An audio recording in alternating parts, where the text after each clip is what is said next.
Ya ini saya kira sejak awal pemerintahan sudah saya sampaikan bahwa ekonomi kita adalah ekonomi terbuka dan pertumbuhan ekonomi yang inklusif ini sangat penting sekali ke depannya. Jadi kita ingin mendukung upaya-upaya ekonomi melalui kerjasama antar negara, melalui kerjasama antara anggota-anggota G20 dan kita sendiri ingin agar implementasi itu segera kita kerjakan secepat-cepatnya. Karena tanpa itu kita akan betul-betul akan ditinggal. Ada dua hal penting yang menurut saya perlu kita waspadai, yaitu adanya revolusi industri baru yang ini mulai digaungkan oleh negara-negara besar. Kita harus melihat peluang itu dan kita harus mengambil juga peran bagaimana kita juga jangan sampai ditinggal. Yang kedua di bidang ekonomi digital. Kita juga harus secepatnya mengejar ini karena semua sekarang sudah terus berbicara mengenai ekonomi digital dan terus mengimplementasikan apa yang secepatnya bisa dikerjakan. Kita pun juga sama, kita akan secepat-cepatnya mengikuti tren dunia ini agar tidak ditinggal. Oleh sebab itu kenapa kita kemarin misalnya ke Alibaba yang kita sebetulnya sama Huawei dan kita lihat sendiri bahwa di Indonesia sebetulnya sudah ada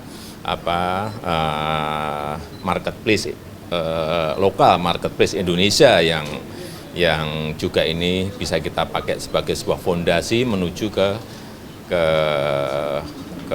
sebuah digital ekonomi dunia yang saling bergandengan. Kita tidak mau marketplace Indonesia juga ditinggal begitu saja, tetapi kita juga tidak mau channeling dengan yang berkaitan dengan supply chain dunia, berkaitan dengan misalnya logistik platformnya Alibaba, retail platformnya Alibaba ini juga kita harus sambung-sambungkan sehingga semuanya bermanfaat, utamanya bagi ekonomi-ekonomi yang berada di kampung, produk-produk yang berada di desa-desa yang bisa dipasarkan tidak dalam lingkup nasional tapi juga internasional. Itulah gunanya men-channelkan marketplace Indonesia dengan sistem platform logistik misalnya dengan Alibaba, retail platformnya Alibaba misalnya. Ini di sisi digital ekonomi. Kemudian juga di bidang perpajakan. Ke depan semua mengatakan bahwa perpajakan ini harus dirombak. Kita pun juga sama. Kita sudah mendahului dengan tax amnesty. Tax amnesty ini adalah arah menuju reformasi perpajakan kita. Jangan dianggap ini berdiri sendiri, tidak. Tax amnesty adalah menuju kepada reformasi perpajakan kita yang juga mengikuti tren dunia. Jangan sampai misalnya undang-undang KUP kita, undang-undang PPH kita, undang-undang PPN kita ini ditinggal oleh tren dunia yang sudah akan menuju ke arah-arah pembaruan total. Ini juga harus diikuti agar kita juga tidak ditinggal. Dan yang ketiga, masalah terorisme. Yang pertama, saya tadi menyampaikan secara tegas bahwa Indonesia menekankan tidak ada kaitan antara terorisme dengan agama, khususnya agama Islam. Secara tegas kami sampaikan itu. Dan terorisme juga harus didekati dengan smart approach, yaitu lewat pendekatan soft power approach dan hard power approach. Ini yang terus kita tekankan. Jadi tidak semata-mata dengan kekerasan dan perlunya melihat akar masalah sebetulnya apa. Kita menekankan tadi kepada forum, akar masalahnya harus cari.